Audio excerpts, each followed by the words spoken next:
Yeah, but I think we should start for real this time with a real intro since we have a guest, and I want to make sure we maximize our time with him. Yeah. Um, we got Edward Niedermeyer, author and journalist, and for the purposes of today's um, interview, a big Tesla guy, right? A Tesla expert, a longtime Tesla skeptic. Someone who's been at it, I think, longer or as long as me, as far as feeling really icky about this company and feeling like you're going insane every day when when nobody else seems to think so. Peter, do you want to introduce the pod? Yeah, sure. The pod is called Tired. It is the car podcast for people who understand that cars are bad. And yeah, today we are super fortunate to have Edward Niedermeyer with us. He is the author of Ludicrous, the unvarnished story of Tesla Motors. And yeah, he's here to discuss with us today's blockbuster announcement, coming at a time of economic uncertainty, widespread anger toward Elon Musk, and questions about Tesla's viability in the marketplace, that Tesla will be expanding into the Saudi Arabian market. Ed, does this change everything? That was quite the setup. I wasn't sure where I was like, what news did I miss? I'm on the West Coast. It's a little early.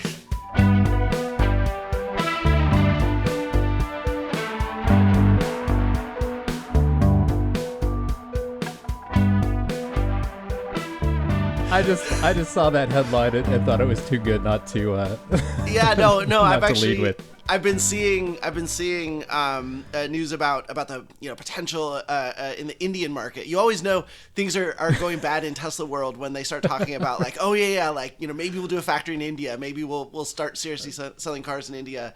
Right. Having driven across India once, I'll believe that when I see it. But no, I mean I think look, like right now Tesla's in really bad shape, and they are doing everything they can to kind of create a little bit of juice because they don't have a lot to work with right now.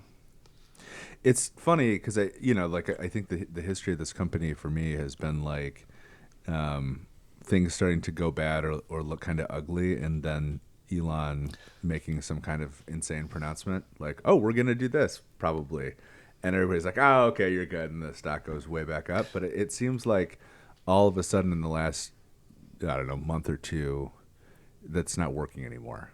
What do you make of that? Yeah. It's what's interesting is because I've been out sort of talking about how their core business is going down, and people have kind of a lot of times respond to that by saying, well, they were unprofitable before. And it's true. I mean, most right, like that used to be the criticism is like they don't make money, and during COVID, they were wildly profitable, and sales were growing and everything. And so that's changing. So it's going back. What's different between now and that sort of pre-COVID era when they were sort of pretty regularly unprofitable, they would sort of engineer a profit every quarter. And I don't know how far, we don't have the Q1 numbers yet, but the difference was back then when they were unprofitable, they always had things to look forward to. And that's, sort of, the dynamic that I really sort of tried to identify in the book Ludicrous was just sort of that need of like, because the business is sort of has these shortcomings, you always need to have that thing that you can get people to look forward to.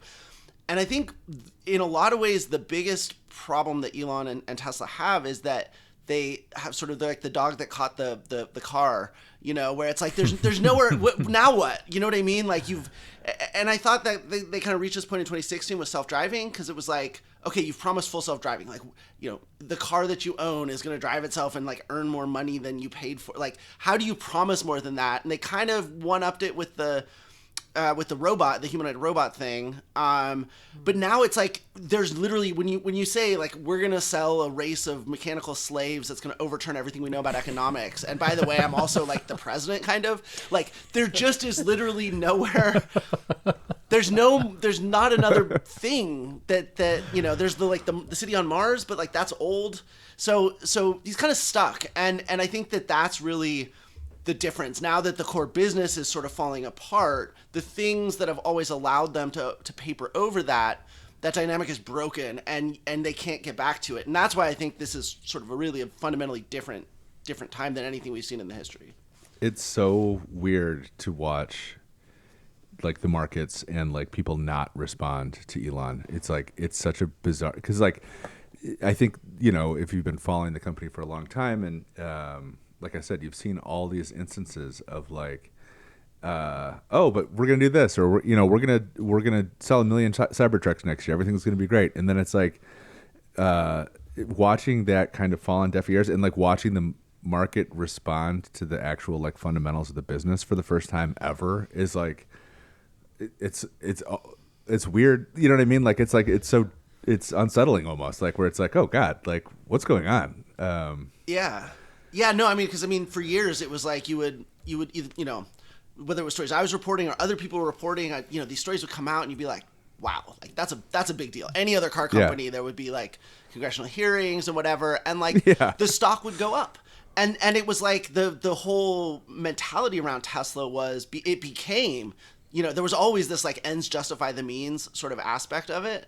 And like it became like, well, the facts don't matter. Like if the stock went up, the facts don't matter. And it always went up. And I think what's interesting is like now, I think you're absolutely right. I mean, look, we have a lot of work to do still. There's a lot of progress still to be made as far as the capital markets go and their understanding of what Tesla is and what it isn't. But that gravity piece of it is different, right? Where it's like the gravity is downward now. It's like we have actual gravity again. And like when you see the president going on TV saying buy a car to support the country and MAGA and whatever else, like they get a couple of days of sort of little lift out of that, but then it kind of goes back down. Of course, the markets broadly are in such crazy turmoil right now too, that's also just the volatility is a factor. So I want to get into like some background stuff just for our listeners who are like not all car people. Yeah. So we'll kind of start like with a little bit of chronology, but when do you personally start, like when did you first encounter Elon Musk, and like what was your initial impression? So my first encounter, or like sort of first becoming aware of him was like 2008. It was basically when I started freelance blogging at The Truth About Cars for $25 a post, like because I couldn't get a job waiting tables because it was 2008. So as Elon sort of famously latched onto, and this was a big grievance of his for a while, this little blog of ours, and by ours it was someone else's blog. He'd started. The main thing was a General Motors and a Ford and a Chrysler Death Watch, right? And this has been happening for a number of years. And when I joined, it was starting to really become true. And it was a really interesting place to kind of get into this whole thing. And for that year, over the course of 2008, we added it was his project, a Tesla Death Watch. And it lasted 1 year. And I wrote, I'd have to go back and look, but like 3 blog posts. I made like $75 basically, $10.99, so before taxes. I'm writing a couple of freelance posts. At the time, he ended that. Robert Farago, who's the founder and editor of that site, he ended the Tesla Death Watch, I think, after they delivered, 100 Roadsters or something like that. And like, I didn't give it a second thought. I really didn't. It didn't strike me. I just assumed it would go away. Like my whole initial education in the auto industry was like, this is so hard that these 100-year-old companies are all exploding, and this is just a really tough business. The idea that a small company like that was going to make it wasn't serious enough to fight back against. And at the time I didn't. My initial, what it was going to become from that point was not clear at all.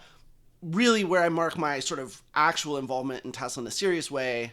So in like 2014, I wrote a couple of very actually positive pieces about him at Bloomberg View. I knew the guy was head of comms. I went to their headquarters in Palo Alto, which not a lot of people have done, especially folks who ended up in Critical Place. And it was a cool place in 2014, but it was the battery swap situation in 2015. So basically this year is like my 10-year anniversary of like stumbling on the battery swap situation, which was like, that was the moment where I actually saw Elon and Tesla and actually realized, sort of started to realize what the deal was with them. And real quick, just for the benefit of our listeners, could you briefly explain the battery swap moment? Yeah. So, I mean, there'd been this company. So the first company I'd encountered that was like more than just another car company in the space was this Israeli company called Project Better Place, and they would sell you a car with like no battery, an EV with no battery, and then you would swap batteries instead of charging, and it was like solved the biggest problems with EVs, which are like upfront cost and charging time. I thought it was brilliant, but they like blew through $500 million and then disappeared, and then in 2014, Elon starts talking about battery swap, and I'm like, this is weird because their business model was not built around it the way Better Places was, and I was probably like one of, even in the world of like automotive journalism, like this was esoteric nerd stuff, So, but I was like, wait, this is weird, and in December 2014, well, they put on the show, classic Elon sort of show, and then December they said, it's open to the public, and by May, I couldn't find anyone who was actually using it, which was not, it doesn't fit the profile of Tesla users. They like to post about their cool stuff that they get access to. So I went down there and I just checked it out of Memorial Day weekend, and it turned out it wasn't open. People who made the drive regularly, who were supposed to be, Tesla said they were reaching out to these folks to make it available to them. They were like, we haven't heard anything. And so it was all just like, it was this sham. And instead of making it available, they brought in extra superchargers because there were lines and hooked them up to diesel generators. And it turns out this whole thing was a way to game the California's EV credit system. And so they went from 5 credits to 9 credits, almost double. So it was in the hundreds of millions of dollars that they made just from pretending to have this battery swap station. So that was the moment where it was like, okay, so like the technology is fake, right? The commitment to the environment is fake. And that all of this props up a financial picture that is not real or sustainable either. So it was very eye-opening. And so I guess in the book too, like you go there's some moments and we see like, or at least like I have like things that stick out of my head, this being one of them, as like moments where it's like someone, an investor, someone inside the company, a regulator, someone should have kind of stepped in here, right? Like there were a bunch of, but it was like, I feel like there was this environment at this time in Silicon Valley where it's like total credulity and total like fake it till you make it. It's like we were talking yesterday about Elizabeth Holmes and how she got kind of caught up in this fake it till you make it thing. And it's like, man, if I were her in that environment at the time, like everybody's kind of doing that. You know what I mean? Like no one was, but I remember like being as an automotive person, like an automotive industry person, like looking at Tesla and being like, there's no fucking way. Like this is not going to be a real company. But everybody in Silicon Valley is like, oh wow, like maybe $1 trillion they could be a real company. But yeah. What were those moments for you where it's like this is obviously being the first one, but it's like what were the moments where it's like, okay, somebody should have called the bluff there? Yeah, well, so definitely in that case, I spoke to folks at the staff level at the California Air Resources Board, and they were like, yeah, like this is problematic, right? I'm not gonna paraphrase them. It's been a decade now, so I don't remember the exact quotes, but like they were clear that this was a problem. They brought it up to the board, and the board was basically like, well, but the rules sort of sundowns in 3 years or whatever, 2 years, whatever it was. And at the end of the day, they're a California company. And like, every local regulator and every local authority does something to support their local, manufacturer. Like to some extent, a certain amount of this, and this is a lot of people dismissed my reporting at the time by saying this is just what happens in the auto industry. And it was, there's some truth to that, but clearly also Tesla was an exception. And I think, for me, there were a number of, right, there were, certainly, one of the things I'm working on right now is the whole autopilot situation. I think when those deaths started happening, that was a very clear moment when things should have been handled very differently. At the time, though, in real time, I didn't understand what was going on there. It's taken me years to kind of understand that. So I kind of understand that it didn't happen in real time, but this was almost 10 years ago. And so something could have been done. I caught Tesla doing, stealth recalls essentially, and NDAs, covering up defects with non-disclosure agreements. I mean, these are like clear violations of safety law, and what they show, like, I think the thing that is by 16, 17 for me, and I would say Elon's sort of craziness sort of bubbled out in 2018, but before that even, I think you could sort of look at a number of stories in different parts of the company that just showed you that like the culture at its core was rotten, that there was this ends justify the means thing. And I think part of that comes from tech culture. I think you're absolutely right to identify that. It was rampant at the time, and tech had this image that like everything that we do is just gonna be good and like just go with it. But I think the other part of it is very political as well, because, you know, as you know, the car dependency and gas car dependency in particular in this country is such an entrenched challenge. And I think people really, really desperately wanted to believe that like there was this no downsides way through what we were stuck in. And I think, you know, part of that was was sort of not accepting that, you know, really the change from gas to you know, 5,000 pound large vehicles, they're just run by battery, that is not as profound a change as they wanted to believe it was. But also I think it's just sort of the helplessness that unfortunately we feel around this, that he was at least offering something where, you know, the government could be like, well, we'll just put a little cash on the hood and this will all magically, you know, get cheaper and more affordable and this will all just happen. And people were really, really desperate to believe that. So it was that intersection of politics. Ironically, you know, Obama, a Democrat, right, was sort of where that initiated with that tech culture. Yeah, I mean, I think back to that era, and there is like, you know, like it's like you see this big intractable problem of like cars on the road and the environmental cost of it, and, you know, the human cost of it and all that stuff. And it's like everybody starts to recognize that problem, and then it's like, oh, thank God, there's something we can just buy. Mm-hmm. It's like, oh, it's just another thing. Oh God, we can solve this thing with our consumer choices. Yeah, we'll just buy a different thing, and everything will be great. Right? Yeah, but yeah, I mean, obviously, and I think you're right. I think there was a tremendous amount of like wishful thinking at that time around Elon and around. Do you remember like? I'm looking back on like there were all these incredible gushing profiles of Elon, like where everyone talks about like the new Iron Man, real world Iron Man, and like these mind-boggling works of journalism to explain his genius. But I you know, everyone's talking about like the rightward turn, but I don't ever remember him specifically being like politically liberal or anything different. Like we just kind of packaged him that way, right? Because he was the EV guy.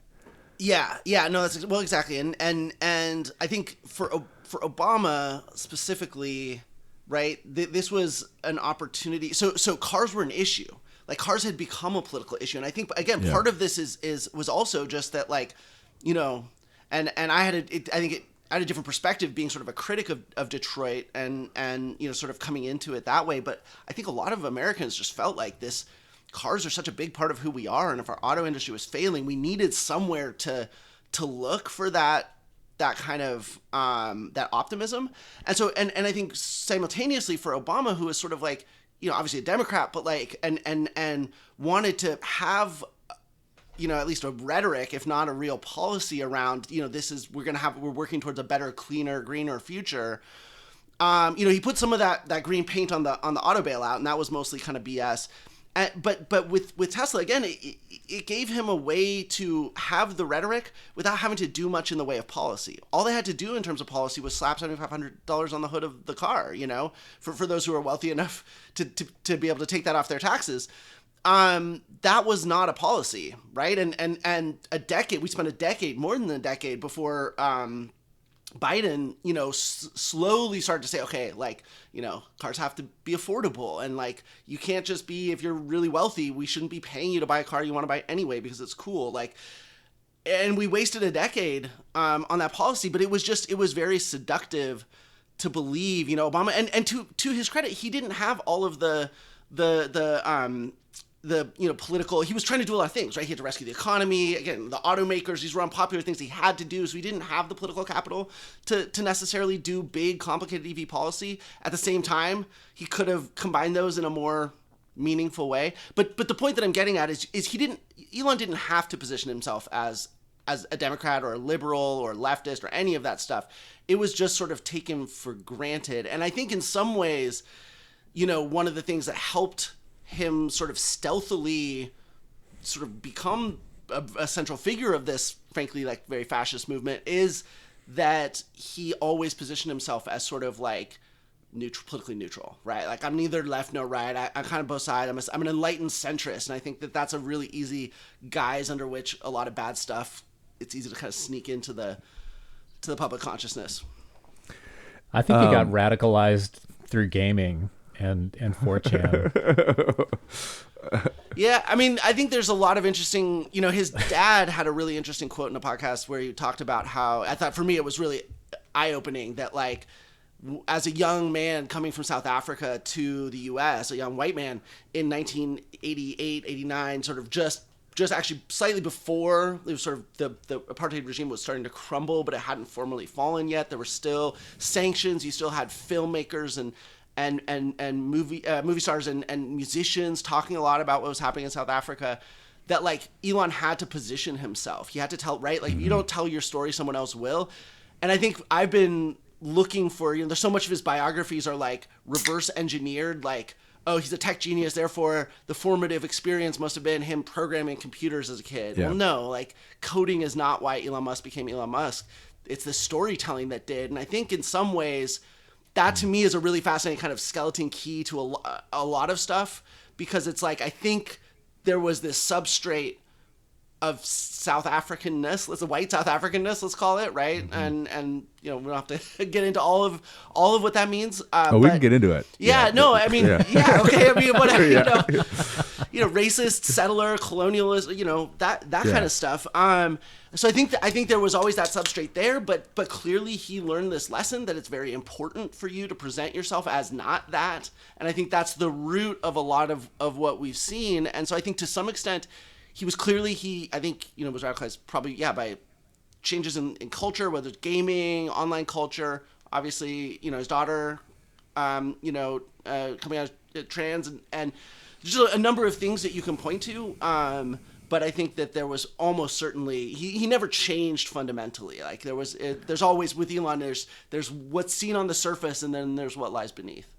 So, and this is like something that, like, I have never, I don't think, had the impression that he was like a particularly a genius or like a particularly smart guy. He's certainly not charismatic in any way, although I do think there was like a period in Silicon Valley where, like, if you had certain neurodivergent characteristics, people gave you credit for being very smart.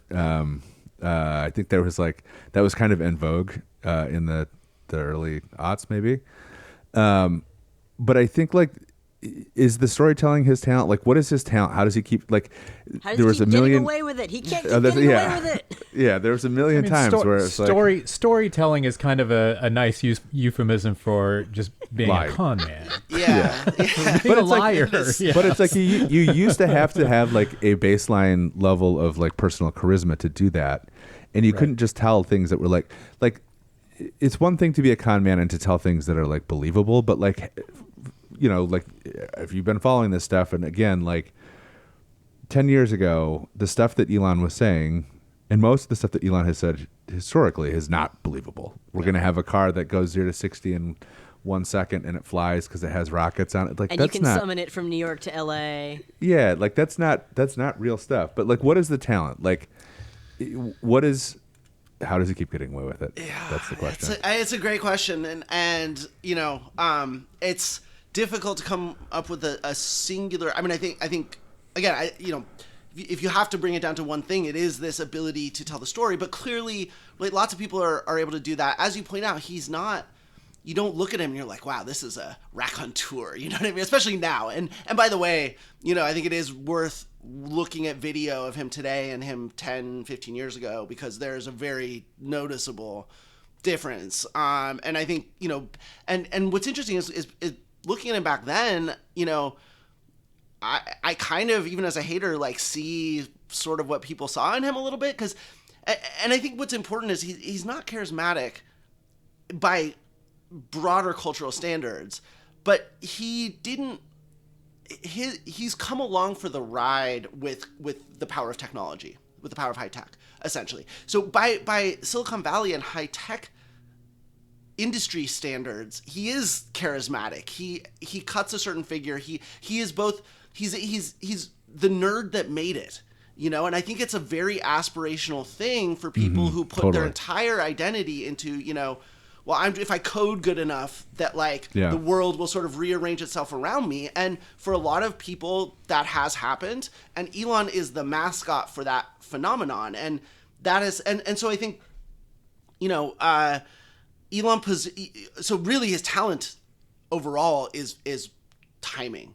Right. And I think anybody who's successful enough, it's like being in the right place at the right time becomes the critical thing. I think kind of the short version of what happened was, you know, he made money on Zip2 and X, which became PayPal. And I think he at that time thought that he had all the money he would ever need. And both Tesla and SpaceX they started as him just being a rich guy buying stuff. And this is at a time when he was investing in sushi chains and like nightclubs and like clearly being this like LA guy. He didn't even live in Silicon Valley. That's the thing. He made his money in Silicon Valley and then he moved to LA and was hanging out with movie stars. He financed a movie, Thank You for Smoking. He was cool. Like he was the guy who made his money as a nerd and then became the cool LA guy. And it was so he tried to buy a rocket for the Mars Society. He tried to buy an electric car for himself. He was trying to buy stuff.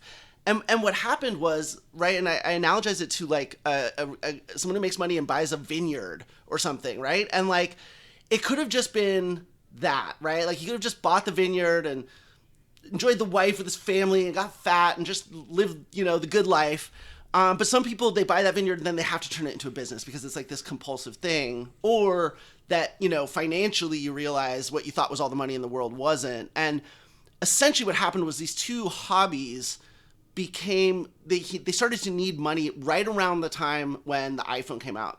And the iPhone showed Silicon Valley, which was this software-focused ecosystem with values that were rooted in software, that like if with the right kind of hardware can create a platform. And all of a sudden his sort of vineyard or horse racing farm or whatever, these rich guy hobbies, all of a sudden they look like the iPhone, like 2 decades down the road or whatever, right? Like Steve Jobs has built the mobile web, but now Elon is already planning on building the internet that uses cars as a platform and the whole, you know, space as a platform.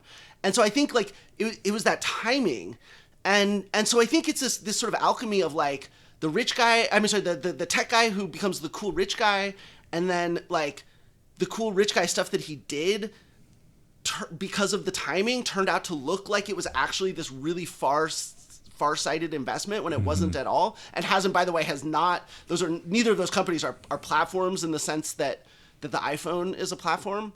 And so, you know, and then I think once you sort of build up that kind of head of steam, and especially as the high-tech sector becomes this more and more powerful force in our society, whether it's politically or economically or culturally, he sort of came along for the ride with that. And in a lot of ways, what we're grappling with now is this reckoning with him as an individual, but it's also like, what is the role of the high-tech sector in our society? How much power do we actually want them to have? I think there was like, you know, there was an intoxication too, like in society and like in the media around that time, where it was like, you get those breathless profiles, but it's like people were desperate to have that guy. And then I think like, you brought up the old interviews. Like he did have a more measured way of talking, and he had a more, you know, like the pronouncements about like, oh, we're going to put someone on Mars. Oh, we're going to whatever. Like, I think the shine is off tech in a way that it wasn't back then. Like, you know, it was like everybody was making billions of dollars, hundreds of billions of dollars. Facebook was like this revelatory world spanning technology. And it was like, you know, things are really happening in Silicon Valley. Of course, they stopped happening kind of shortly after that, in my opinion. But like at the time, it was like, yeah, sure, maybe with enough money, like maybe this is possible. And like, I think, like I said, I think people were desperate for it. Like you can read, well, like I said, read any of those early profiles, and you can feel how desperate people were to have this figure. Yeah. Well, and I mean, you know, Facebook, I mean, a lot of Silicon Valley companies also, it's not just that they became super wealthy, but they had these stories about them that people wanted to believe, which is, Facebook, it's going to connect all these people and we're going to be this global community. And well, it turns out misinformation and, election rigging and genocide organizing and all kinds of other really bad things are what actually happened. And I think, that a lot of what's fascinating is that we've had reckonings around a lot of that, right? Like, I think people do have a much more measured and realistic view of who the tech sector is and what they're actually trying to accomplish. Elon, it's still uncertain. And what's interesting about this is that companies like Facebook, it's at the point where it's like, even if you get it that Facebook is like kind of bad, they're so ubiquitous and they're so built in and they're so profitable that what are you going to do about it? That's what makes Elon so interesting is that he is 100% optional. Like, he is the most optional of all of the tech oligarchs because he can't make businesses that make money. He has all this wealth on paper, but none of his companies are actually like cash machines the way Facebook or Amazon or countless others are. And so he's still the one that depends on that view, and yet we still can't let go. And so I think we're at an interesting point with that. I think that there is something too, and I remember around that time, there's an aspect to all these stories that were like this, not Horatio Alger story, right? But it's like, okay, anyone can become a tech entrepreneur and become a billionaire overnight. And it's like, in a world of the early 2000s, coming out of the financial crisis, where everyone is kind of like traumatized by like the reality of like the limits of the American system to like for social mobility, right? It's like it's all kind of laid bare. It's like those days are over. You're not getting rich. And then it's like, oh, but these guys are, like, maybe that could be me, like, and I think there is something, it's like, of course, it turns out like most of these stories, it's like, how did you get rich? It's like, well, my parents were rich. Like, like in hindsight, that's what happened with Zuckerberg and everybody else. But at the time, it was like, oh, this is the last kind of area of opportunity for people, which made them all the more desperate. I want to talk about Tesla Takedown. I think it's a good time to get to that point, but I know Peter and Maddie have some questions too that we should get to. So maybe we'll close with the Tesla Takedown stuff. Sure. Yeah. Well, I was curious about SpaceX. I mean, I know like you were just saying, like this is not a money-making, venture at this point, but it seems to me like I've always just kind of operated under the assumption that like however much of a fiasco Tesla is, that Musk's fortunes and his kind of his wealth and power and are kind of insulated from whatever vagaries of the markets, just because SpaceX has become like this huge defense contractor, and if there's one kind of safe bet in the U.S. marketplace, it's that if you're making weapons or things that are essential for military weapon systems, then you're kind of insured. like you aren't optional anymore, right, and like has SpaceX achieved like that level of just like being necessary for U.S. military hegemony, like going forward, or is that a point of vulnerability for Musk too?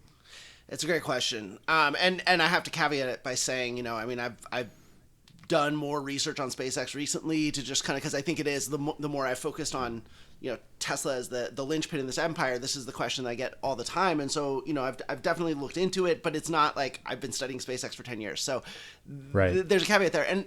But what I will say is that there are patterns from Tesla that I absolutely recognize in SpaceX.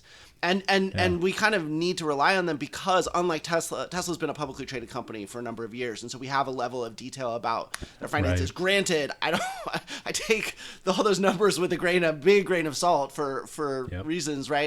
But we have a better sense of it. So I think one of those patterns, right, is because I think kind of what you're getting at is that, right, it's how not optional is SpaceX to the government, right? And as a defense contractor.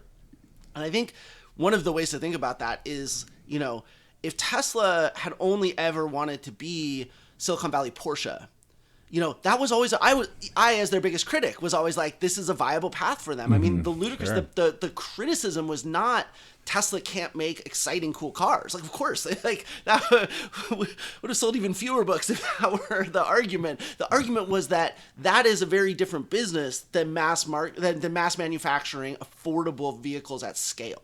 Right. And that those require very different cultures, and that you can't just go from the one to the other. That was a really important part of the criticism of Tesla as a company. But the way they were operating, they had to keep raising money, and so they had to keep promising more and more. And so it was like inevitable that they would, and even in the very early days, it was about selling cars. They were selling roadsters and $100,000 roadsters and Model S's to wealthy liberals who were hesitant to just buy a $100,000 car for themselves unless they thought, oh yeah, this is also funding this future. We talked about with Obama on the policy side. This is as important on the consumption side as on the investing side. All of which is to say, I think that SpaceX, almost certainly the Falcon 9 business, could 100% be spun off and just created as like a basic, the sort of Greyhound bus of space, and I think there's a real business there. The problem is, like all things that Elon touches, that's not enough.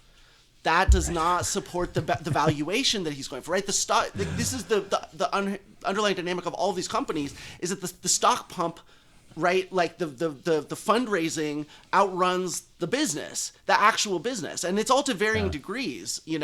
Neuralink and the Boring Company are like the most extreme examples of it, where there's nothing there. There's like these little demonstrations, no revenue, no nothing, but these tens of billions of dollars valuation. So I think SpaceX has problems with their business. I think Starlink, right? If you have 85% of the market, and yet you have to fill half of your launches with you're your own customer for half of your launches, that right in the car business, like that doesn't work. So I don't see why it works there, and they can't make Starlink profitable yet, and they need so it's kind of come down to, again, this, just like Tesla is a binary bet on full self-driving essentially at this point, that they can deliver on this thing that's sort of impossible. I think SpaceX is more plausible, but it's still a binary bet on this metal Starship rocket. If they can get that working, I think they have a future. And this is not just my opinion, this is what Elon says, right? Yeah. And there are some times where you should believe him. Yeah. Go ahead, Peter. Oh, I was just gonna say, I mean, the thing that you say about like how just the thing of just being a viable business, it's not enough for him. It's like to me, and I feel like you kind of hinted at this before, but like one of the things about him is just, there is just that hubris, and just like really like in the kind of just classical Greek tragic sense of like this guy who, and it's funny, like looking through the book, which, I mean, at the time, like, book came out in 2019, is that right? And when did the Model 3 come online? When did those actually, I mean, it was right around that time, right? So the started production was 2017. Production hell basically was ended, and well, it never really ends at Tesla. It's always production hell, but there was sort of that particularly challenged period, basically summer of 17 through, and then 2018 was when Elon really started to, right, you had the pedo guy and the funding secure, and things were, it was really an inflection point. And by the way, all that made it so hard to write at the time. But I also have to say, thank you for mentioning the sort of classical tragedy aspect of it. The original subtitle for the book was actually Ludicrous, the tragedy of Tesla Motors, because it was like, I think you're absolutely right. It's just like the Greek myths, where you have to have hubris to steal fire from the gods or whatever. But that same hubris then causes your downfall, right? This is the thing, is like, it seems to me like the exact things that kind of made Tesla's ascent, and that ability to defy gravity and logic and any kind of, where the stock valuation just goes up because whatever's happening, he can just like spin another new, story about what the next thing is going to be. That ability, like that hunger for power and wealth, and that ability to kind of bullshit, an audience who's really eager to kind of swallow those stories, since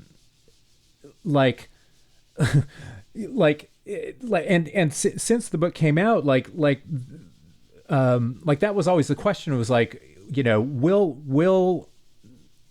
will this thing ever turn the corner and actually become like a viable company, in the sense that it's like, yeah, we can manufacture 500,000 cars a year, right, and sell affordable, commodity cars, right, which that's like what the Model 3 kind of represented, right, rather than these kind of like high end, esoteric rich guy toys. And it's like they achieved that seemingly kind of like in the years since. Yeah.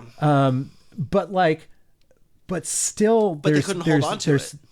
Well, that's the thing. And it's like, and there's like, and I feel like that same kind of drive has led Musk to this place where like he's now, like insinuated himself into the halls of like real power, to a point where he's actually become like the hatchet man for tearing down like all of our fucking institutions as a nation, and in so doing has just like earned like this is no longer an automotive space now. It's like this is like widespread universal fucking revilement, like hatred, disgust, where like people who don't care about cars fucking hate this guy. Yep. And it's like, and now what's going to happen? It's like you've made your whole business proposition like toxic.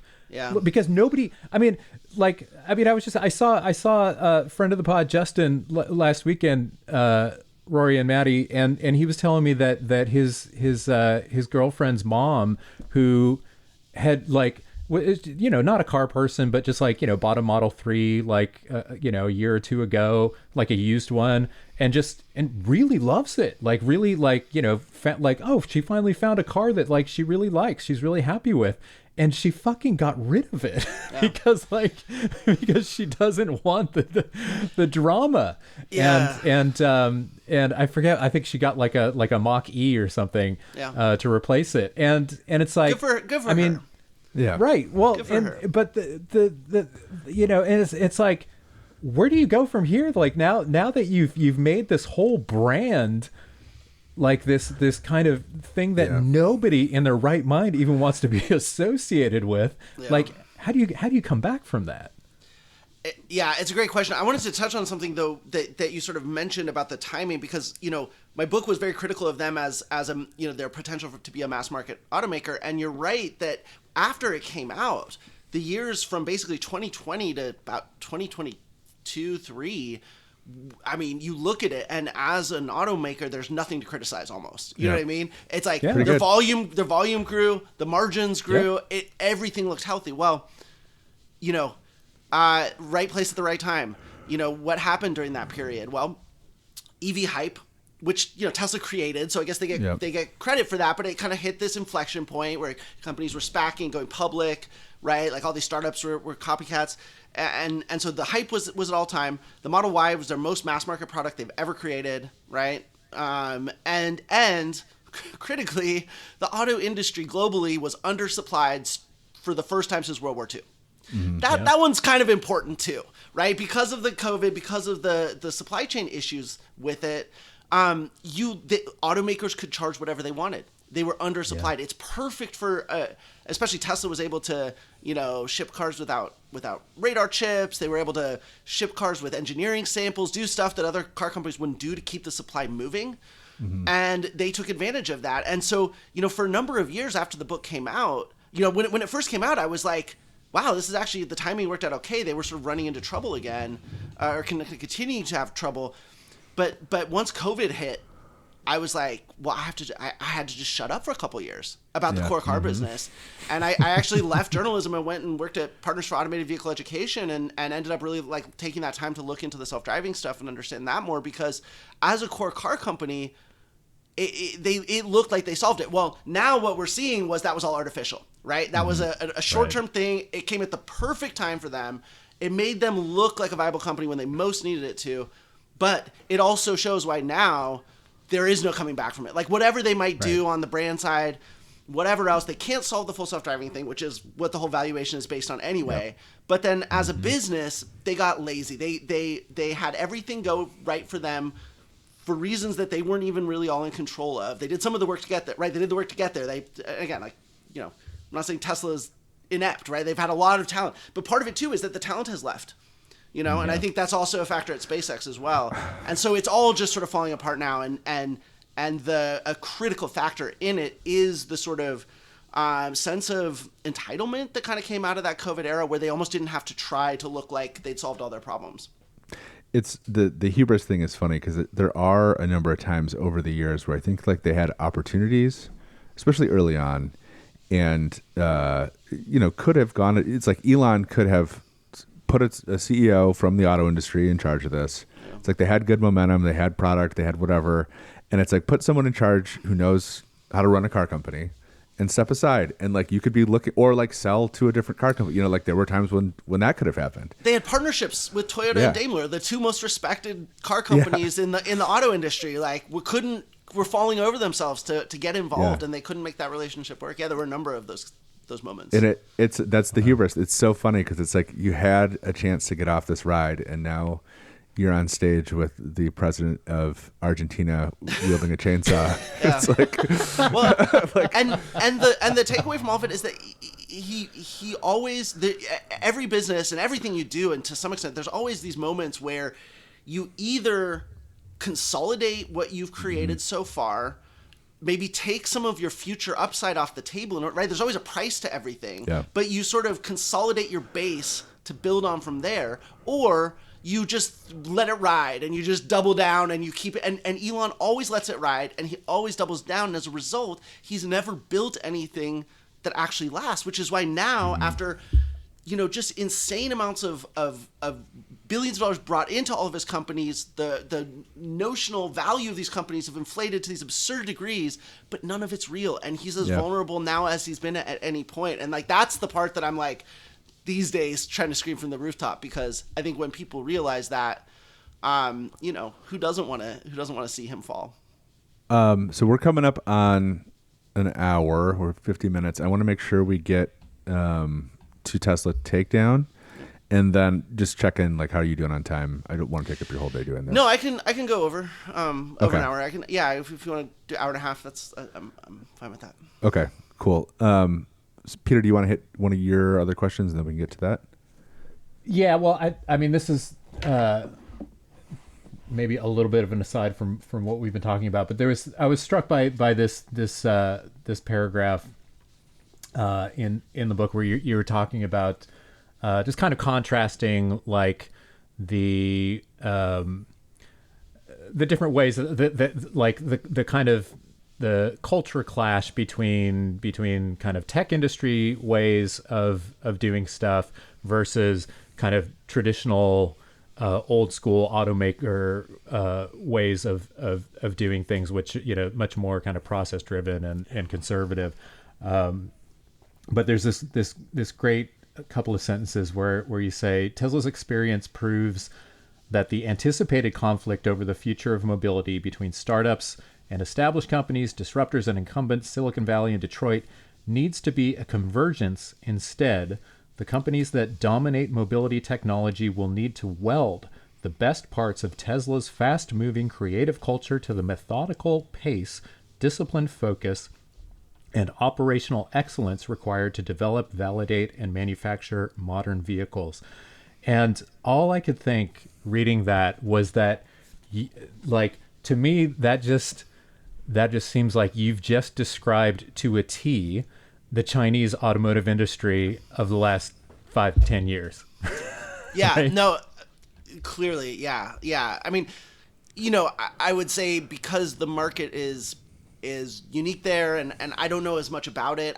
And frankly, I mean, the quality standards in the auto industry are changing too. I mean, Tesla has sort of proved that to some extent, there was sort of over quality, which is actually something that goes back to Toyota and fat product problem that they dealt with in the 90s, which is why sort of like, what was it, like sort of 96 or 98, I think is sort of considered the for true Toyota, like the real like legendary like high point, and high watermark, and like unfortunately when a company like Tesla comes along and proves that consumers don't actually want the level of quality that you've been giving them, that's going to be a huge temptation. And unfortunately, we've seen quality ratings, initial quality even ratings, go down across the industry. A lot of it tied up with things like tech and touchscreens and some of these other things.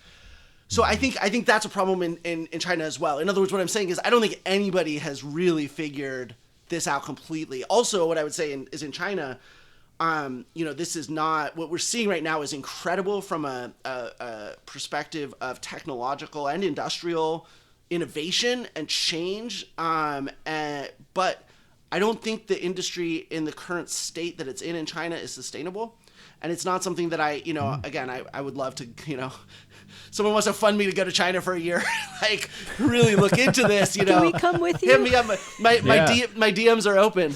But I think I get the sense that certainly the rate of new products every year or two from some of these companies, BYD, I don't think that can keep up forever. So I think we're seeing different approaches to sort of what is the right combination of that tech and that industrial and bringing them together. But I don't think we figured it out, and that's what makes this an interesting thing to watch for I think decades to come. Yeah, I think like the China thing is like certainly they're experiencing a level of support from the state and like a level of consumer hunger that like is obviously not possible in the United States. But it's like in the level, like build quality wise, everything wise, like the leaps and bounds they make with every new car, tech wise, whatever, is it's so funny. Like you said, like the Tesla thing, it's like these platforms are all 10 plus years old, I think, except Cybertruck, and that was like the number, like I had a Model S in 2012. It was like an early press car. Yeah. And I like back when they were still doing press cars, and it broke in my driveway, like in a totally like normal automaker, a solenoid broke and it wouldn't release the charge cable. But because I'm an idiot, I started like kind of poking at it and like pulling carpets apart and like looking, and it was like when I pulled them up and like look at like the welding and like it was like, oh my God, like is this a production car? And I talked to the tech who came over to help me, and I was like, dude, is this how you're selling them? And he was like, yeah, this is a production car. And I was like, holy shit, like weld spatter and like blow throughs and welds, like all kinds of like weird like tape and like really looked like a car that I built myself in my garage. Like when you could see it from the outside. I mean, this is the thing I would do, and it was cool because it was a way to educate people about tolerance stack and all these manufacturing stuff that's very esoteric, and people don't think about like what is quality in a car. They're like, oh, does it have features that I like? That's quality. It's like, well, no, that's not quality. Here, there's a Tesla where I literally did this like a number of times, walking down the street, pick a random Tesla while I'm having this conversation and just say, let's just look at this. It was mostly Model S's at that time. And it was like, I was never not able to find somewhere on the a visible quality, major quality, like wildly out of tolerance. Don't let it leave the factory kind of quality issue. And what's interesting is that meme never took off. Like now everyone hates Tesla, but it's like oh, but the cars are so good, and it's like yes, in a way they are. In other ways they really aren't. We could have used that eye of yours at many manufacturing jobs I've had on the QA line. We really could have used a guy like you there, Ed. I gotta tell you. It doesn't. But that's the thing about the Teslas. Like it doesn't take and that was another thing too. Like in reporting over the years, like you'd put up a story that was like, oh, these batteries are being held in place by a Home Depot piece of like fake wood trim. I remember that story. That was incredible. That was one of my favorite. I think it was after the book came out, because otherwise I would have tried to work it in. Yeah, that was one of my favorite ones. But it is, like you said, like it has been like this weird thing that's now pervaded in the rest of the industry too. Is like you can tell, like, content, build quality, like it was a moment where everybody's like, oh, people don't give a shit, and like people don't, like, our expectation of what a customer views as quality is totally different. Like, if people are driving Model 3s around, they don't care. Like, they don't care about any of this stuff that, like, was like an obsession for many an automotive executive. I remember, like, we did this story, I think it was at Auto Week or whatever, but it was one of the, I can't even remember what car company it was, but it was one executive from one car company standing at an auto show, shutting the door. And and like just standing there, like, for a few minutes, like opening and shutting the door, and like bringing people over and like talking to them and showing them, like, oh, here's, like, and it's like, you can just imagine this poor fucking German guy, you know, up at night sweating, like, oh man, that door shut thing. And then it's like that same guy seeing a Model 3 2 years later and being like, oh my God. Yeah. Like, I remember Martin Winterkorn, when he was CEO of Volkswagen, at a show doing that with I think it was like the rear view mirror on like a Hyundai or something like that. And he was like calling people. He was like, you have to check it out. Like, it doesn't move when you it's schüttet nicht, like in German, like it doesn't like vibrate when you bring it. Anyway, he was fascinated by these, you know, and that is, and I think, to me, one of the real interesting questions of all of this is sort of like, has Tesla permanently shifted our relationship with cars, where we just, right? And a lot of it is that, you know, a lot of Tesla owners are people who, and this is the thing that really bothered me, is that they talk all this stuff, especially in the older days, about saving the planet and the mission and this and that. But like, these were people who bought a new car every 2 years, like, or 3 years. These were people who were buying cars for fashion. Mm-hmm. And that was part of where their guilt came from, which is why having an electric car felt so good.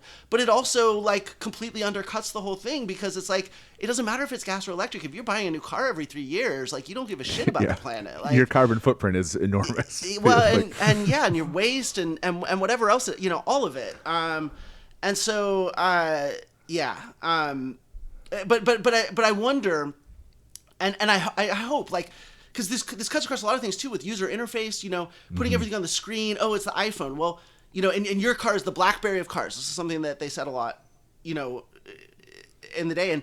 And if you're old enough, you remember people loved BlackBerries because you could walk and type. You could touch type on a physical keyboard and walk. You'd see them in DC all the time. I spent a little time in DC when BlackBerries were huge. And like, you'd see people walking down the street doing that. Well, you know, think about a car. What makes sense for user interface? Yeah. Those physical, you know, that physical interface makes way more sense for a car, because you're in motion. And if you're going to be using those things, you want to be able to just do them through muscle memory and stuff, versus on a screen, you can't do any of that stuff. And so it's like, yes, it's the BlackBerry of cars, but complimentary, right? Like, that's like, yes, Teslas are the iPhone of cars, derogatory. Yes.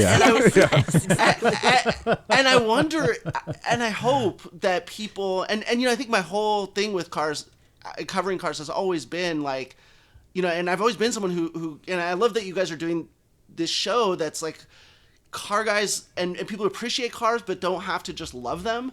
Right? Like, and I think my goal has always been in writing about cars, because like, my dad was a car guy, but I was always like a little less of a car guy. And so for me, there was like a lens to look at different things. And what's really, to me, was like, people care. I live in the Pacific Northwest. People care about where their food comes from. And they pay a lot of attention to that, you know, the Portlandia sketch of like, what was the chicken's name and stuff like that. But like, they don't know anything about where their car comes from. And like, just any of the processes that make it happen. And they're such an important part of our material culture that I just hope people pay more attention to them. Yeah. And that's always been what I've tried to do. And what I really hope comes out of this whole Tesla thing, besides, you know, what we hope for, Elon, it all blowing up and Elon going bankrupt and all that. But like, I really hope one of the lessons people take is like appreciating and understanding cars and where they come from a little bit more on their terms, because they are fascinating and incredible. And whether you like them or not, just understanding them in a meaningful way is worth doing. And I think if people do that more, I think you'll see maybe more the pendulum will swing, which I think you're already seeing a little bit of moving away from touchscreens for complete controls, more physical controls coming back. Maybe we'll get to a point where cars are just, they're cars. and devices are devices, and maybe there's some overlap or some interaction or whatever, but like they're fundamentally different things. I think we kind of need to get back to that because they are just so different. Yeah, I think that, and that's one. I mean, I actually think that's one of the more kind of like innocent ways in which like Tesla has been like a bad influence on the car business. And I think like, you know, one of the big stories that I've seen, you know, even as kind of like at one point kind of pretty close to a lot of these execs, I think like at Crane, you know, there was a level of access there that you're familiar with that you don't get everywhere. Tell me about it. Yeah, but the thing is like I remember watching these car execs globally, especially in the States too. It's like depending on how dependent they were on delivering a quarterly stock price, really chasing Tesla into some very bad things that they knew were not good for their business. You know, like as far as, you know, pronouncements made about electrification, stuff like the touchscreen stuff. And I think like, I wonder, I guess just like I would love to know, like as an observer, what you see as kind of like some of those bad influences and like some of those things that like now need to be undone. The touchscreen thing is a big one, but like how does the auto industry move on from that? Yeah. So I'll start by saying, you know, I think my biggest disappointment about Ludicrous is that one of the things I'm very outcome oriented, right? Like I don't write a book to write a book. I want to achieve something specific. And the thing I didn't achieve more that I feel let down by is that I wanted the book to give the auto industry and sort of industrial manufacturing more broadly a little bit more of their mojo back of like, this isn't just like we're the dumb dinosaurs that are going to get blown away by the mammals or whatever.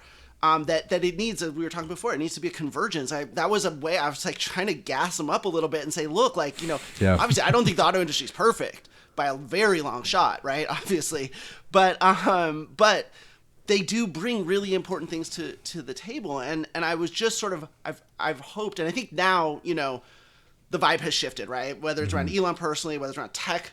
And as we were discussing, sort of how they're perceived, and so I think that opportunity is still there. And so if auto execs are listening, you know, and by the way, like if you want to talk to me about what I mean in more detail, again, DMs are open. Like happy to chat about this more. But I think like the industry needs to have a more of its own sense of its own identity, because, and I think one of the lessons of all this is that Silicon Valley, a lot of what they do is confidence, like punk people out, right? Like say, hey, we're coming for you. We're gonna come. We're gonna beat you up. We're gonna steal your lunch money, and we're gonna take your girl, and like it's gonna be over for you.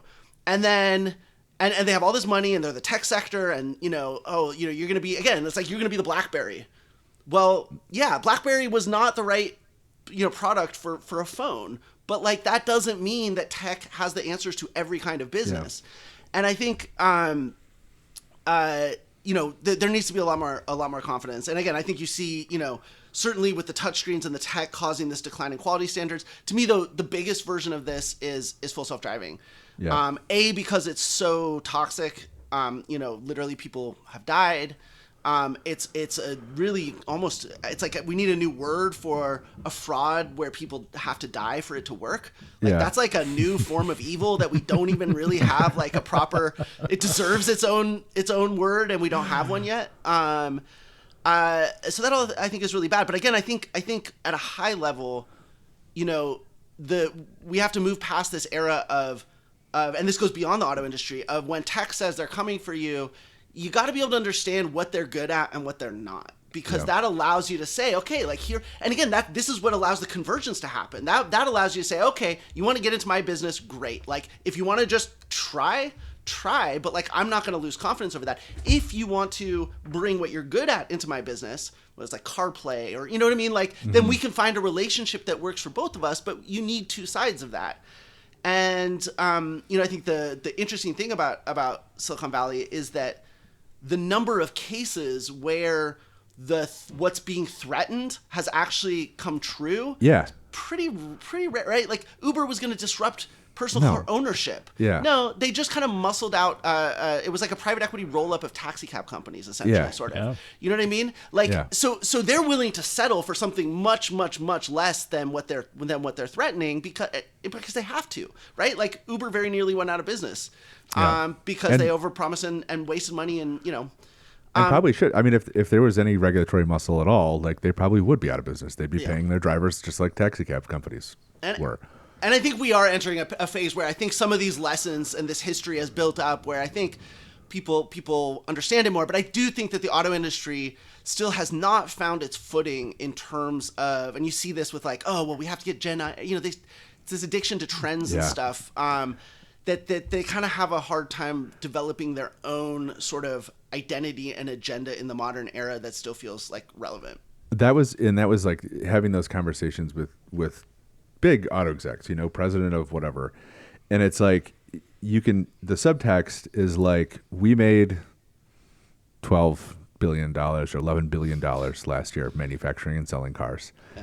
And Tesla lost whatever Right. they lost, and their stock is whatever, $600 and ours is $30. And it's like, you can imagine trying to explain that to a board and then being like, okay, dude, like, how are you going to get us that fucking money? And it's like, I guess like, I had the same reaction where it's like, it's almost like it's back to the kind of hubris discussion where it's like, look, you made $12 billion last year. Like, just be happy about that. Like, that's a real company that you you spent less money than you took in and you got a profit. Like, that's what you're trying to do. But everybody, go ahead. Yeah. No, I mean, look, I think the auto industry was really hamstrung by this sort of, it's a clubby, right? There's not a lot of companies. Everyone has relationships with everyone. There's only so, right? If you leave one company, you're going to go to another one.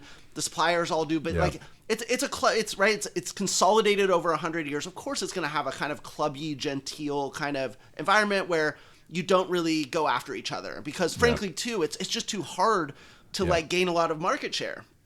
Like, when was the last time a car company had like major gains on market share? It's pretty rare these days.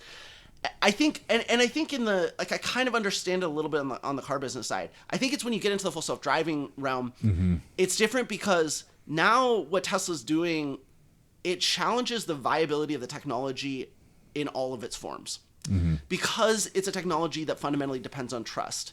And it's hard to appreciate how much it depends on trust until you've been in a fully driverless ride. Like, I'd been in like a number of AVs from a number of companies in a number of very different environments by the time I took my first driverless ride in 2019. And like, that included, Zoox in San Francisco and like Argo in Pittsburgh, like tough, challenging environments, really impressive drives, always with a safety passenger or a safety operator. In 2019, I took a Waymo ride in Chandler, which was like the most easy board, right? It's like, it's easy mode, level 1, right? Self-driving car, level 1. And it was mind-blowing because you're just not psychologically prepared. You get used to it really fast, right? Yeah. But that first time you really see what the trust is all about. In the AV space, I feel like there really needed to be more, and still needs to be more, aggressive pushback because, again, it's not just about a competitor. Like, I totally get the thing about not attacking competitors. Like, there are good reasons to not attack competitors because they're competitors. What you have to do is point out when people and companies are doing things that threaten the underlying, the whole industry, everybody who ever wants to build a business. And especially because the success of Tesla, it's not just a bad approach that's working and that threatens, but it also really makes people underappreciate the ways that it's being done right. Yeah. And I think it's really important that people develop a better understanding of that. And it's not going to just happen. Like the companies have to be more aggressive. And you're seeing it a little bit, but I think we need to see it more. I do wonder, one of the things, like my read on kind of GM pulling out of the space a year or two ago or whatever, there's like, and I see this kind of like at the margins, starting with the Gen AI thing, where it's like these companies that have made, first of all, like, I know like automakers are getting into Gen AI and like trying to integrate it into their products, but like the level of commitment to it seems smaller than it was with self-driving stuff. And I think like that, and then also like the kind of abandonment by a lot of automakers, or at least like the scaling back of it. is kind of like you get to this point where like the Silicon Valley economics of like, if like we will just spend money until this works. Right. And then it's like, if you're General Motors, or really at some point, if you're any company, you have to be like, okay, what do we have to charge each user for this to make the money back? Right. Yeah. Like, and with, I'm sure the calculation with self-driving, it's like, hey, look, like there's a couple companies who are way out ahead of this. We're not going to catch them for any reasonable amount of money. If they develop it, we'll maybe do a partnership. But like we can't, there's not a business case, right? For it, like that's a shift, right? Like that. Yeah. I'm not Yeah. imagining that. No, 100%. So I mean, and this is the mismatch that again I think capital markets still have not internalized fully at all, which is Tesla is the answer to a question that nobody was asking, which is what if an automaker was less capital efficient? Yeah. Like the biggest criticism of the auto industry is that it requires billions and billions and billions of dollars to retool, and that the margins end up being very, very small, even when you're doing 10 million units a year because it's so competitive. Like the idea that Tesla is even competing with these companies when it's able to raise $1 billion every year or $2 billion, some years, which for a number of years they haven't recently, although they're headed back in that direction, right? Like it doesn't. They're playing different games. And I think one of the lessons that was learned was, and you look at Waymo, and I mean, I haven't counted the billions of dollars that Google Alphabet has put into that, but like what that proves is that business is a lot more like the auto industry than people thought. People thought it was like, oh, it's a software play and it'll look like a software business. And the reality is it's hardware and software that has to be like validated, developed, tested, and validated in a way that even makes the auto industry look like beginners a little bit almost, you know what I mean? Yeah. And so Way there's harder, so there's a lot of this like detail oriented, process driven, lots of time, lots of money. Eventually I think maybe they'll get to something that'll have good margins, and low costs, but that's still, it's a long-term capital intensive thing. If you're already playing a game like that, it doesn't make sense to do two of those games. You know what I mean? If you're stuck, if you're a car maker and you're in a capital intensive, low margin business, you have to find ways that juice your margins without a lot of extra capital. That's the game you have to play. Porting another capital intensive, low margin, if no margin, right, in AVs, onto that business, there's just no way to make it work, and they have to be separate things. I have to ask about one of the things that I've been. So Tesla, and I know that they didn't invent this, but like the large castings thing. Have you been following that at all? Not super closely. Like I kind of have pivoted. It's like Ludicrous was the manufacturing book. I've been so focused on the self-driving stuff that I haven't really dug into the mega casting or giga casting, whatever stupid thing they're calling it. Yeah. I mean, it's something I think that Tesla kind of rebranded as an innovation, like other people were doing. Yeah. But I've seen it. I've seen it spreading. Honda's doing a version of it. Rivian's doing some of it. There's a couple other companies who are like, it is a good way to save money on the front end of.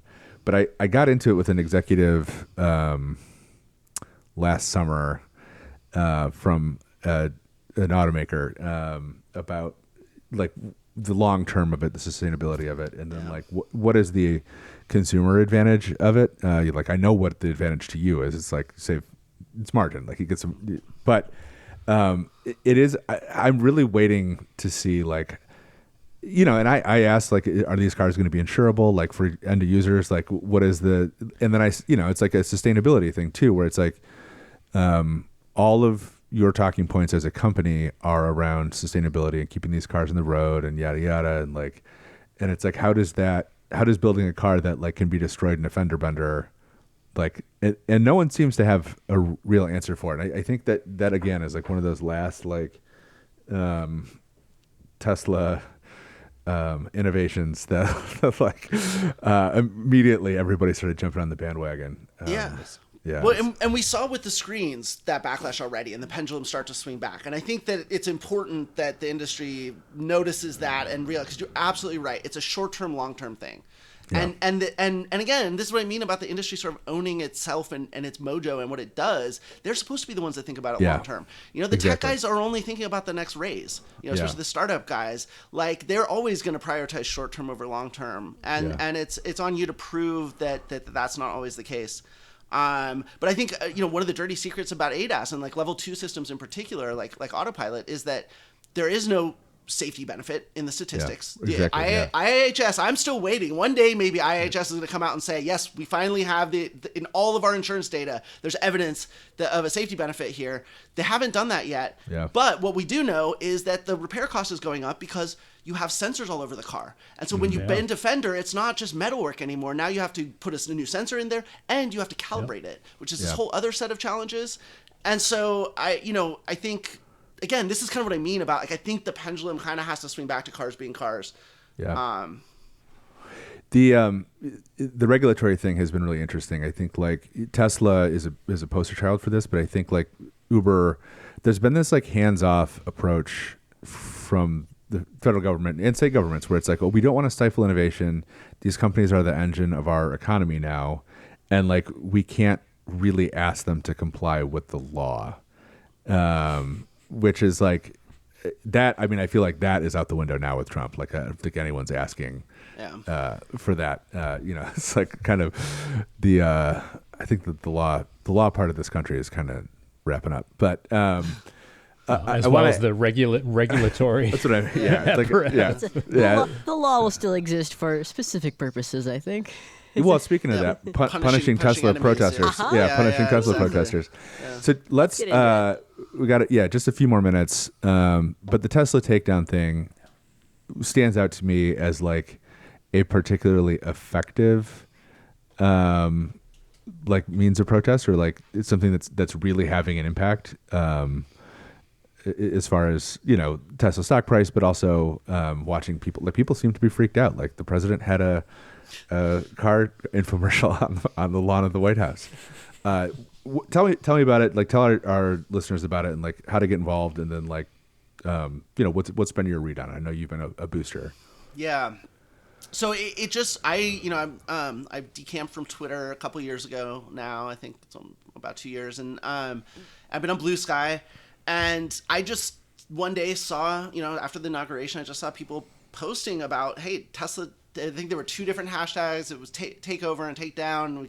Anyway, it was very organic and messy at first. And, at first it was clearly, I grew up in, Eugene, Oregon. So I've been around, protest culture, pretty much my whole life. And I know the kinds of people who, like, when certain things happen, this is what they do, is they get out and they go on the streets and they protest. And like I said, I grew up around it from that cult. My grandfather was a, SDS organizer in Berkeley in the 60s. Like, but I think what jumped out at me was that it was initially very much a reflexive thing. It was like, this is where Elon is in a public, right? Like in a physical space. So we'll go there. And actually, like, it's kind of interesting that in a lot of cities, there aren't like town squares that you can physically go occupy either. So that's kind of an interesting dimension to this too. And so you need a place to go. And what I wanted to do was share, because what I realized very quickly that people didn't understand was like, but this is also an opportunity to just take this guy out.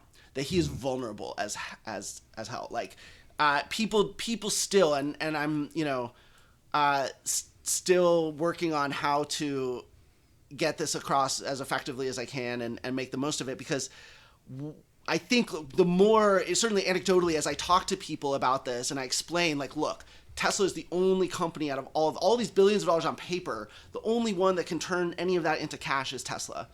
And so it is I compare it to the thermal port on the Death Star, right? The Death Star looks, you can count the billions and there's like, there's no way it'll ever end. But when you realize none of these companies are businesses and the only one that is, he is running it into the ground himself. And all we have to do is like, I'm not asking anyone to push a boulder. Yeah, I'm not asking anyone to push a boulder uphill. I'm not asking anyone to take on an impossible, foe. Like, all we have to do is help the trends that are already in place along. Like, and go out there and create a toxic environment around this brand. Educate people that, it's not just buying a new car, that also, if you have a used Tesla, that is a revenue stream for Elon. In fact, the service and charging parts of that business are the only parts that we're growing in Q4. We'll see what the Q1 numbers say, but that's a really important part of it too. And you're seeing people, like the story we were discussing earlier, like, people are doing it. People are selling these cars. People are taking losses, and it's really, it's an inspiring thing. Like the protests themselves are fun to go to, and I've been working at making the ones here in Portland more fun to go to over the last few weeks. And that's good, but also I think it's just when you tell people like, no, really, like people want to fight it. People always take Elon's side. It blows my mind because I'll be like, yeah, we could bankrupt this guy. They're like, no, he's got all the. I'm like, well, why do you think we can't do it? And we'll talk about it, and finally they'll be like, oh shit, and this is like the key, the skeleton key to all of Elon's success is that it's just people for a whole bunch of reasons just need to believe that somehow like he's a billionaire. Nothing bad can happen. No, he's incredibly vulnerable. And when you tell people that, that's when you get the people who aren't just the reflexive protesters, right? This is when you get people who have never been to protest before, never thought of themselves as protesters. They're like, that opportunity excites them.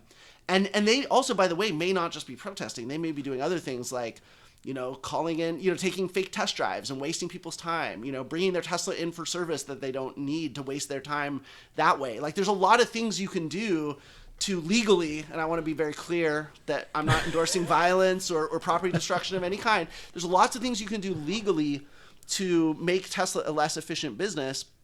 And I think that it's less visible because when you drive past the Tesla store, you don't see those people. Or what they're doing, but I think that's a really important part of it as well. And I think what's cool is it gets people excited that, again, wouldn't otherwise be out in the streets protesting. So our listeners are going to listen to this, and then they're going to go try to have this conversation with their mom or their neighbors or whatever, or like their neighbor who has a Tesla. What should they be saying? So I made a very brief, very amateur, it's like totally unedited 30-minute video on YouTube. If you look at Tesla Takedown, the strategy, I tried to. It was like, I'm working on a book right now, so I don't have a ton of time for this stuff. Generally, I always make time for podcasts and conversations like this, as much because I enjoy it, as because I think it's important to get this stuff out. So I tried to put it there. Essentially, what it comes down to is Elon does not build businesses. He builds investments. But the problem is that so he plays the Silicon Valley venture capital game, which is all about raising more money at a higher valuation all the time. And so it's coming up with these big promises and raising money for them and what is the future potential of it, but then delivering on that in a financially sustainable way. He has no track record of it. None. Zero, basically. I mean, at least for his company's post PayPal, which he was only sort of tangentially. Anyway. He got kind of fired. Yeah, he didn't define the culture of those companies and the missions and how they operate. So the point is that none of these companies are real businesses. I mean, SpaceX is if it were profitable, Elon would have said so, right? Yeah. If he has any excuse to say something like that, he will. Yeah. So Tesla's the only one. It has been, as we discussed, the most of Tesla's profits, if not basically all of them, were developed or were generated at a time of very unique circumstances that have now passed. The business is in the process of falling apart. If we can continue to push that the full self-driving will not rescue it. They cannot deliver on that. They may well put the cars out on the street. If they do, they're going to either fake it or they're going to crash. And even that is like, they're not doing it in the way they said they would, which is that everybody's car becomes a robotaxi. They're actually doing level 4, which is like totally different and that's a whole other conversation than what they sort of initially promised. So I would say the important thing is Tesla's the only real business. Tesla is falling apart in terms of the core business. The hype stuff won't save them. And that all we have to do is just do little things to kind of help it along its way on that journey. And eventually, when confidence runs out, there's nothing to stop that stock. It'll be like a run on the bank. The confidence will crash. And then with that, the whole empire will come down. And I mean, from there, I don't know what happens, but what I know is that we'll be in a very different world.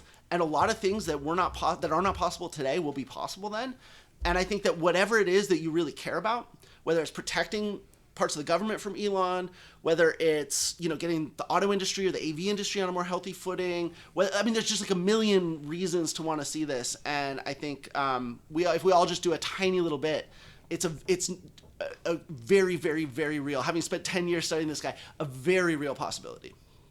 That's awesome. That's fantastic. I think that's the most hopeful ending we've ever had to an episode of the podcast. Oh, by a mile. Yeah. Yeah. Yep. I mean, and I think that's one of the reasons that this movement is resonating with people is that, and it's weird that like hating on someone like is such a uniting and like gives people hope, but it does, and I There think, is like I hope said, in bullying. yeah. Get his ass. The goal is don't ever become the guy who can unite the entire country behind Against hating you. Yeah. Yeah. Exactly. He's got the gamers against him now. It's like everybody, like really, that's the car guy. I think one of the lessons that the car guys, you can fuck with them, you can piss them off all you want, and they'll write books and have podcasts and whatever. It's when you piss off the gamers, that's right. that's when shit gets real. Yep. Die to a tutorial boss, you will suffer forever. Yep. Exactly. All right, man. Thanks so much for coming on. This was awesome. This is so cool. Thank you so much. Doors always open, obviously, if more Tesla stuff happens, which it's bound to. Yeah. And we appreciate the time. You're going to stay tired. We usually at the end, we always say stay tired at the end of the podcast, which you can help us by doing. Yeah. Stay tired. There you go. Stay tired, Boys. everybody. Yeah. Stay tired. And yeah, thank you, Ed. Total pleasure, man. Yeah. Yeah. right, Super cool to meet you. thanks, Thanks guys. for your time. Yeah. Thank you. This is a lot of fun. Stay tired. Yeah.